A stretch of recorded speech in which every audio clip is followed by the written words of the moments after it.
माँ चली अमेरिका। निधि का नेचर बचपन से ही शर्मिला था। वो ना ज्यादा लोगों से बात करना पसंद करती और ना ही ज्यादा मिलना जुलना। निधि, ये पैसे ले जरा और बाजार से चीनी तो ले आ। नहीं माँ, मैं नहीं जाऊंगी, मुझे शर्म आती है, आप ही चले जाओ ना।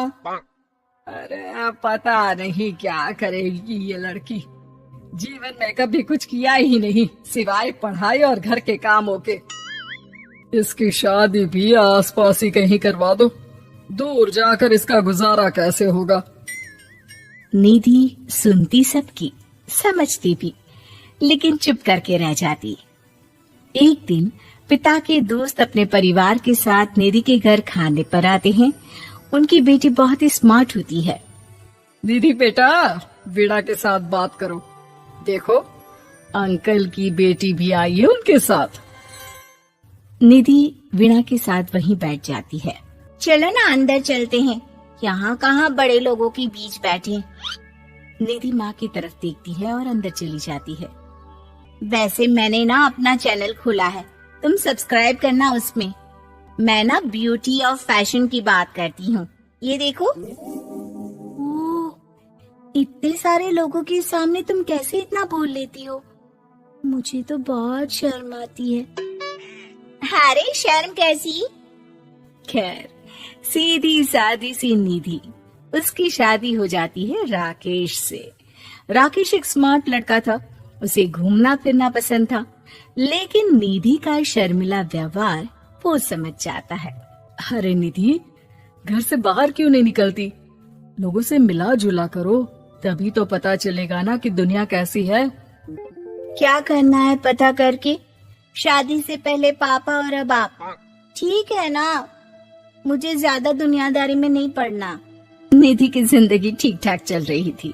उसके 2 लड़के होते हैं, दोनों को वो पढ़ाती लिखाती, उनका ख्याल रखती। निधि, 25 साल हो गए शादी को, दोनों बच्चे सेटल हैं।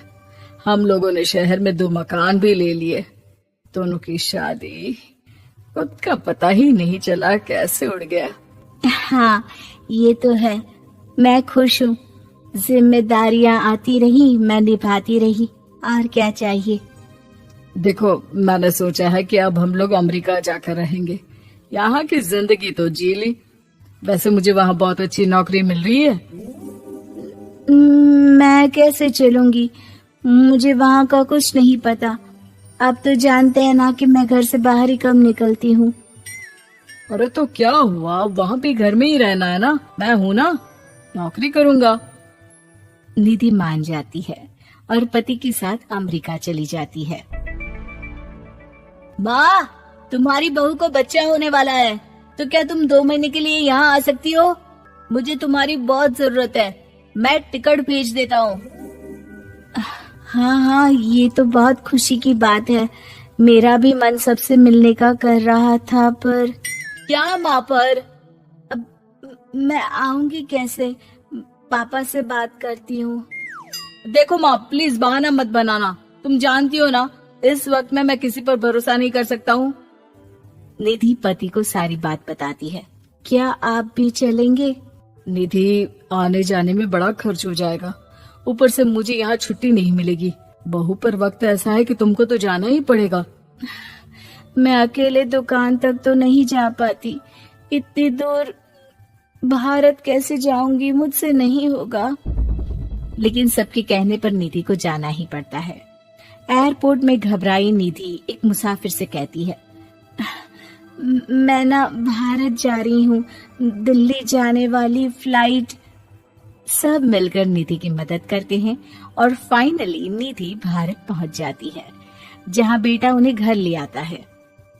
वाह माँ जी, यहाँ तो मैं भोपाल तक नहीं जा पाती, आप अमेरिका से आ गई। भाई, चालाकी तो औरतों में होनी ही चाहिए, यहाँ हम बुद्धू के बुद्धू रह गए। निधि इतनी दूर और लंबा सफर करके थक जाती है, वो चुपचाप बैठ जाती है। बैठना नहीं है माँ जी, बच्चा पकड़ना है, ये लीजिए। और हाँ, घर का काम तो मैं करूंगी नहीं, जानती है ना शरीर कच्चा सा है, तो मुन्ने को सुलाकर कुछ बना लीजिएगा। निधि को बहू का व्यवहार बहुत बुरा लगता है। जैसी भी थी, पिता और पति की हमेशा लाडली रही थी निधि। निधि बेटी की तरफ देखती है।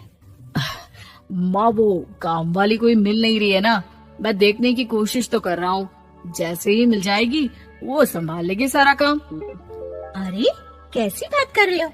जब पहले मैंने कहा था कि अमेरिका से इनके टिकट में जो पैसा खर्च कर रहे हो उतने में नौकरानी रख लो, तो नहीं, मेरी बात पर विश्वास नहीं था कि ना कोई मेरे बच्चे को अच्छे से नहीं संभालेगा। अब इनका भी खर्चा और नौकरानी का भी खर्चा। अरे ना जी ना, मैं नहीं संभाल सकती। निधि जैसे तैसे 2 महीने रहकर वापस अमेरिका चली जाती है। लेकिन वहां जाते ही जैसे राकेश उसे देखता है, उसके गले लग जाता है। ये क्या हालत बना रखी है निधि, कैसी लग रही हो? खाना नहीं खाती थी क्या? क्या हो गया? निधि पति से कुछ नहीं कहती, बस रोती ही चली जाती है। मैं नहीं चाहूंगी कभी भी भारत, आप मुझे हमेशा यहीं रखना अपने पास। राकेश बेटे को फोन करता है। तुम्हारी माँ की जो दुर्दशा करके तुमने भेजा है ना, मुझे पता होता तो मैं अपनी बीवी को कभी तुम्हारे पास नहीं भेजता। पापा, आप तो रीना का नेचर जानते हैं ना, वो माँ पर हावी रहती थी। अब मैं तो ऑफिस चला जाता था, वो माँ पर जुल्म करती है और माँ भी इतनी सीधी है कि चुपचाप सहती रही। मुझे माफ कर दीजिए पिताजी। खैर, राकेश कहता भी क्या, प्यार दुलार के साथ अपनी निधि को संभालने में लग जाता है। लेकिन कहते ना, वक्त हमेशा एक सा नहीं रहता। अमेरिका में ही राकेश की मृत्यु हो जाती है और निधि अकेली रह जाती है। बड़ा बेटा कहता है, माँ भारत चलो ना, हम लोग साथ रहेंगे। निधि को जैसे ही वो सब सीन्स याद आते हैं वो परेशान हो जाती है। समझ में नहीं आता कि पति के बिना अब जीवन कैसे चलाएगी। मैंने सारा जीवन घर का काम किया, घर देखा और जिंदगी चलाई, लेकिन जिस घर में रही सबने प्यार दिया, मैं वहां नहीं जाना चाहती। तभी राकेश जिस कंपनी में काम करता था उसका मालिक निधि के घर आता है। वो भी भारतीय ही होता है। दीदी, राकेश ने आपके बारे में बताया था। जब से आप भारत से लौटी थी उसे आपकी बहुत चिंता रहती थी, इसलिए उसने मुझसे कहा था कि कभी अगर वो ना रहे तो मैं आपको ये पैसे दे दूं। और हाँ, हम लोगों की कंपनी में आपके लिए नौकरी भी है। निधि पति के पैसे देखकर मन में तसल्ली करती है और नौकरी के लिए हाँ कर देती है।